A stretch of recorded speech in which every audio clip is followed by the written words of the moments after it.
Hello, hope you're having a great day. Today I thought I would talk about something a little bit different. I'm going to be talking about my experience with becoming gluten-free. A year and 2 months ago is when I became gluten-free, and a lot has changed since then. So let's first go back to when I first had gluten reactions, or as long as I can remember actually, and then I'll briefly do an overview of how it's been, what food items I stay away from, what restaurants I've eaten at, all that type of stuff. And maybe in the future I might do gluten-free food reviews with trying some of the gluten-free products and reviewing them, because there are so many. I feel like there are different products every time I go to the store. So going back, as long as I can remember actually, I was 3, 4, 5 years old, and after I would eat something, and all the way up until a year and 2 months ago, I would eat something, as everyone does, and I would get this reaction in my stomach that I thought was normal for people, because I got it pretty much nearly every time that I ate. And it would usually happen within 15 to, at the longest, probably an hour and a half after I would eat the food. And it was kind of like a washing machine in a way, but a very painful washing machine. Like you maybe have some shoes in there or something that's banging around, and also lots of bubbles. It was, lots of gas, and it was not the best experience, I will tell you. I mean, it would be so painful sometimes that I would grip onto something with my hand because it was just so painful. It was really bad, and I just thought it was normal. I thought everyone feels like that after they eat, and there's nothing you can do about it. The other type of reaction that I would get would be constipation. The first time that I got that experience, I was actually sitting, we have a few sofas in this room here. I was sitting right to my left, pretty much right where my hand is, nearly, a little bit further. But I was 5 years old, beginning of kindergarten. It was in the afternoon. It was probably September, and my stomach started feeling weird. We go out to the park, and I sat down on the bench. I stand up from the bench, and I had the most excruciating pain I've ever felt. That pain, I would end up getting, sorry if you hear some background noise, that pain I would end up getting all the way up until I was in 3rd grade, when we finally found a doctor that took care of that. But I was continually, I had that pain several times after, when I was in 3rd grade, all the way up until a year and 2 months ago. It would just happen very infrequently, maybe just several times a year, rather than every few weeks. So luckily that was pretty much taken care of. So anyway, fast forwarding, the gluten reactions would really prevent me in some cases from attending events, going on certain trips, and it was just very much of a hassle, and also very painful, and it would really drain my energy. If I would have a reaction, I would be very tired, and I didn't think of it as a reaction. I thought that was just normal. I will say that. I mean, that's just how I always was. So we tried different things. We thought maybe it's garlic, because when I would eat at Olive Garden, I would get a bad reaction, and I know that there's tomato sauce and whatever, so we tried that. That wasn't anything. We tried tomato sauce, actually. That didn't do anything. Still having the reaction at that point. And then tried dairy, because my mother is lactose intolerant. Still had the reaction. And then everything was shut down. Actually, like a week before everything was shut down, we went to an allergist. They scheduled testing for allergy testing for a variety of things that we thought it might be. We didn't end up doing that testing because we ended up figuring it out. But everything was locked down. A few days later, my grandmother says, she calls my mother on the phone and talking to her, and she says that she has a cousin that is gluten-free. who has celiac, and she said, well, maybe that could be, maybe Evan could try eating gluten-free and see if his stomach gets better. So I thought it wasn't going to be gluten that was causing it at that point. I don't know why I was thinking that, but I started eating gluten-free, and it was like the largest weight being lifted off of my back. After just a few days of not having a reaction, I knew that it was the gluten. So I continued for the week, and then after 1 week of not having a reaction, I was certain at that point. And I have not had the reaction many times since. I have had the reaction since because of running into gluten and cross-contamination and things like that, which I'll talk about in a minute. But basically, my energy was revived. Now I'm much more energetic. I don't get tired as much. My allergies, like seasonal allergies, have gone away about 90% or 85% less, less seasonal allergies than when I was eating gluten, because I would take allergy medication and it would never do anything, it seemed. And I don't think it was doing anything. Nowadays, even with lots of pollen, there have just been like a few days where maybe I'll have a little bit of a runny nose or something from the allergies. But besides that, nothing else with the allergies. So the few run-ins with gluten. Well, the first one was with pasta that was labeled online as, we were ordering, I believe, through Instacart, and it said gluten-free and everything. My mother ordered it, and she actually made the pasta that night. And I ate it, and I thought, wow, this is the best gluten-free pasta I've ever had. Which makes sense because it wasn't gluten-free. And halfway through eating, I'm thinking, this is impossible. I need to see the package, that way we can buy this next time. I look at the package, I look at the back. The first ingredient is wheat.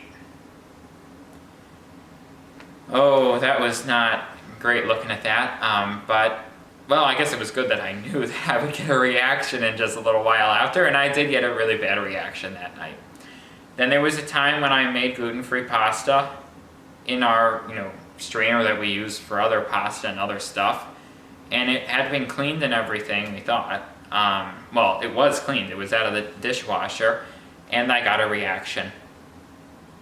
And since then, I've been, had to be more careful with utensils and plates and, strainers and pots and pans. Now, in Maine, I got a reaction from a pan, which had been actually hand washed, since we don't have a dishwasher in Maine, in our little log cabin. So I got a reaction from that, and that time I was completely certain that that must have been what it was, because I had that same meal, just not cooked in that pan like the night before. Had the meal cooked in that pan, and there was really nothing else that it could have been, since in Maine, I think we were using plastic forks that night and even everything, so we knew that it must have been the pan.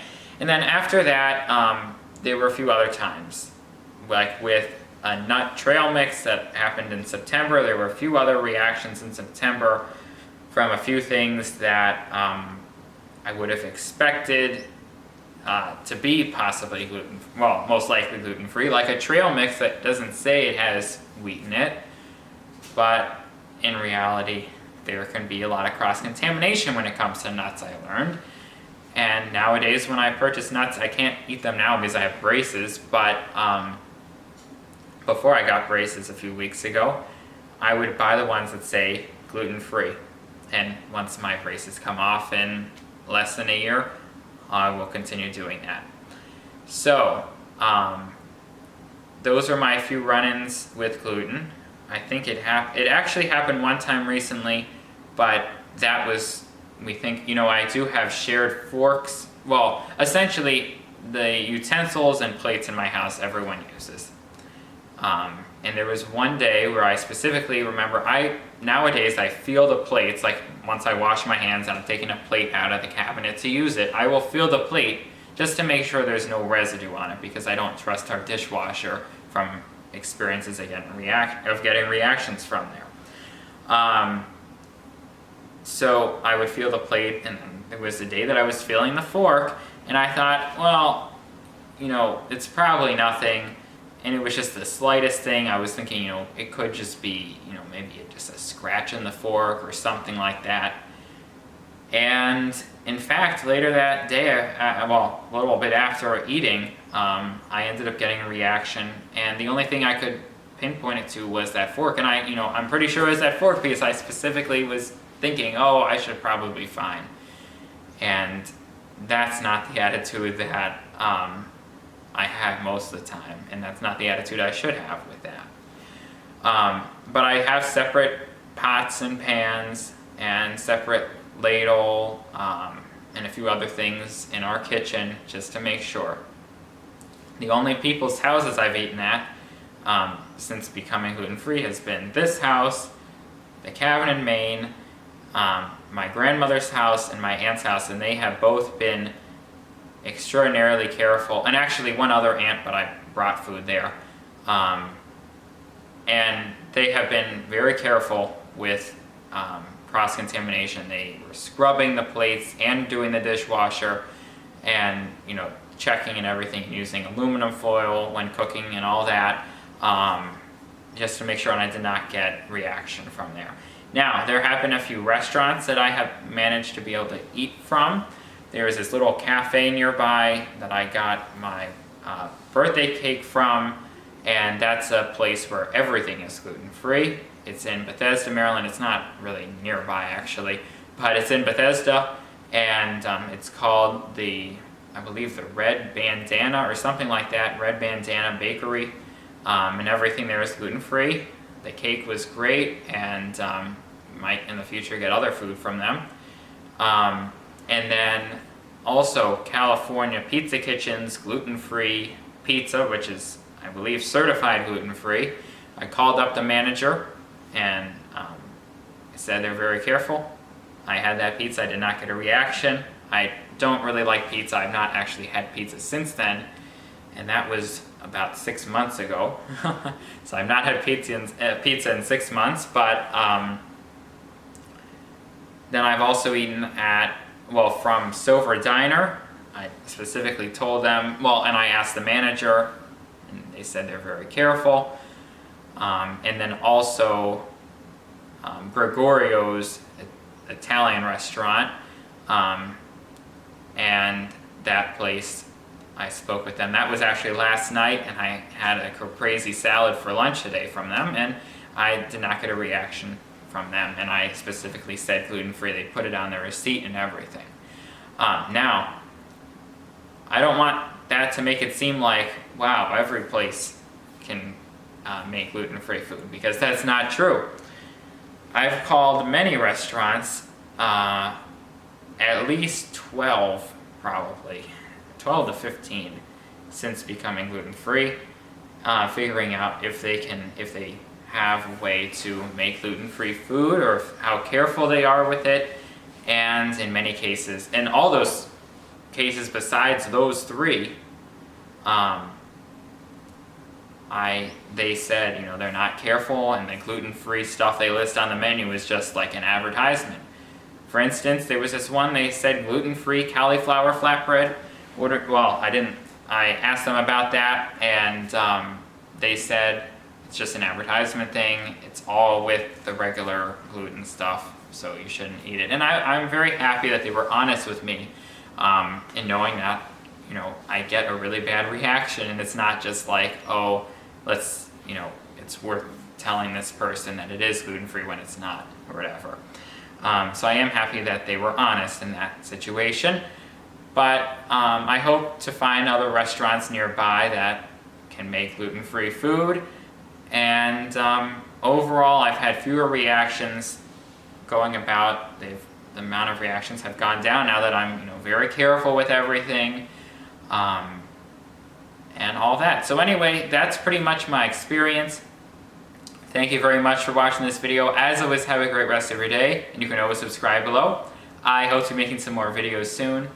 I know this video was a little bit long, but usually my videos are shorter.